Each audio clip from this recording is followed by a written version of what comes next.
پاکستان میں اس وقت 70 سے 80 لاکھ نوجوان بدقسمتی سے کسی نہ کسی طور پر منشیات کا شکار ہو رہے ہیں، ڈرگ ایڈکٹ ہوتے ہیں کسی نہ کسی صورت میں۔ تو 25 کروڑ کی آبادی میں یہ بہت بڑی تعداد ہے۔ یہ کیوں ہوتے ہیں اس طرف، کیوں جاتے ہیں؟ اس کے بے شمار اسباب ہیں۔ تعلیم کی کمی بھی ایک سبب ہے۔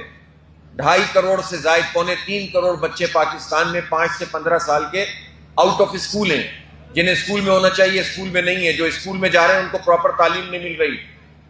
یہاں پنجاب کے بارے میں عمومی تاثر ہے کہ بھئی یہاں جو آپ اشتہارات دیکھتے ہیں جو ہمارے ٹیکسوں کے پیسوں سے ہوتے ہیں، جس میں یہ تاثر دیا جاتا ہے کہ پنجاب تو بس دودھ شہد کی نہریں یہاں بہ رہی ہیں، بہت کام ہو رہا ہے، بڑی گورننس ہے۔ کیا گورننس ہے؟ 1 کروڑ بچے ہیں پنجاب میں جو آؤٹ آف اسکول ہیں۔ یہ 40-45 سال سے جو لوگ برسر اقتدار ہیں وہ یہ سسٹم بھی نہیں بنا سکے کہ اس سارے بچوں کو اسکول بھیج سکیں۔ اور پھر جو اسکولز ہمارے سرکاری اسکول جس سے بہت بڑی تعداد میں لوگ پڑھتے تھے، آگے بڑھتے تھے، ان کو ہر گزرتے دن کے ساتھ خراب کیا گیا ہے، اور کالجوں کو بھی اور یونیورسٹیوں کو بھی ان کا معیار بھی کم ہوا ہے۔ اور پھر اس کے بعد حکومت یہ کہتی ہے کہ بجائے اس کے کہ گورننس اس کو کہیں کہ آپ سرکاری اسکولوں کو اپ گریڈ کریں، حکومت اس کو اچھے طریقے سے چلائے، یہ آؤٹ سورس اس کو کرتے ہیں۔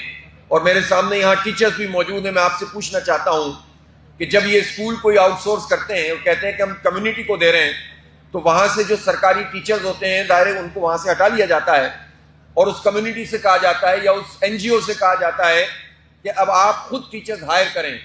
تو سرکار کے نظام میں تو منیمم ویج ہوتی ہے 40,000، اور جب یہ نظام لوگوں کے ہاتھ میں آتا ہے تو 5,000 اور 8,000 اور 10,000 پر ٹیچرز ہائر کرتے ہیں اور ان سے بچوں کو پڑھواتے ہیں۔ آپ مجھے بتائیں کہ پہلے 5,000 اسکول انہوں نے آؤٹ سورس کیے، پھر 11,000 اسکول آؤٹ سورس کیے، اور اب یہ 25,000 اسکول آؤٹ سورس کرنا چاہتے ہیں۔ تو آپ یہ بتائیے کہ جو 5,000 اور 8,000 ٹیچر کو دے گا وہ کیا پڑھوائے گا اپنے بچوں کو؟ اور تعلیم کا جو بیڑا غرق ہے وہ اگر وہ لوگ کر رہے ہوں جنہیں بڑا دعویٰ ہے اور 45 سال سے برسر اقتدار ہیں اور تعلیم کو تباہ کر رہے ہیں، برباد کر رہے ہیں اور ہمارے بچوں سے چھین رہے ہیں، ہمیں اس کے خلاف بھی آواز اٹھانی ہوگی اور یہ شعور پیدا کرنا ہوگا۔ بدقسمتی سے میں اگر آپ سے پوچھوں کہ آپ سب میں سے کتنے لوگ ایسے ہیں، میرے بچے بچیاں موجود ہیں یہاں، یہ نوجوان ہیں، باشعور ہیں، پوری دنیا سے کنیکٹڈ ہیں، آپ جو ہے ایک گلوبل ولیج بن چکی ہے، لیکن اپنے ہی ملک میں ہونے والی اس زیادتی سے آپ لوگ آج سے پہلے آگاہ تھے؟ اگر میں آپ سے سوال کروں تو مجھے یقین ہے کہ ایک بڑی تعداد کو یہ پتہ بھی نہیں ہوگا کہ انہیں معلوم تھا کہ نہیں معلوم تھا کہ یہ زیادتی ہو رہی ہے، اور اس کو بہت اچھا بنا کر پیش کرتے ہیں کہ اس کے نتیجے میں جناب ہم نے کمیونٹی کو انوالو کرنا ہے، تو جو پرائیویٹ سیکٹر میں کام کر رہے ہیں ان کو فیسیلیٹیٹ کریں۔ ابھی ایک یونیورسٹی کی ہماری ٹیچر تشریف لائی تھی، انہوں نے اپنی یونیورسٹی کے بارے میں بات بتائی، آپ انہیں فیسیلیٹیٹ کریں۔ اور کچھ ایسے پیرامیٹرز بھی ہونے چاہیے کہ جس میں تعلیم کاروبار نہ بن سکے۔ لیکن سرکار کے اسکولوں کو آؤٹ سورس آپ کیسے کر سکتے ہیں؟ سرکار کے بیسک ہیلتھ یونٹ کو آپ کیسے Maryam Nawaz basic health unit بنا کر تصویریں لگا کر آؤٹ سورس کر سکتے ہیں؟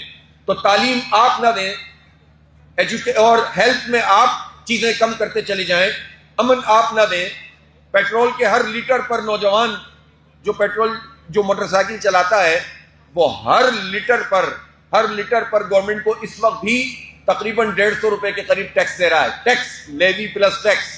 تو آپ اندازہ کر سکتے ہیں کہ یہ طالب علم ہو، بائکیا والا ہو، یہ جو ہے وہ مزدور ہو، کسان ہو، یہ تو غریب لوگ ہیں۔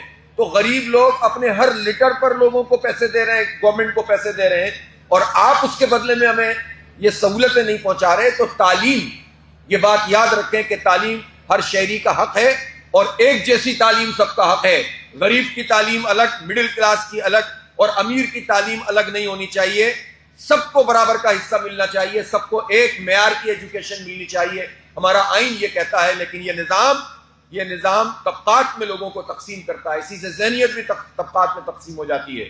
اس لیے جہاں آپ اپنے حصے کا چراغ جلاتے ہیں، جہاں آپ بنو قابل کے ذریعے سے آئی ٹی کورس کروا رہے ہیں اور اس میں پارٹیسپیٹ کر رہے ہیں، جہاں آپ اپنی دنیا بنانے کی کوشش کر رہے ہیں کہ کسی طرح ہم آگے بڑھیں، آپ ان سب کے بارے میں بھی سوچیں کہ جنہیں بنیادی تعلیم سے محروم کر دیا گیا ہے۔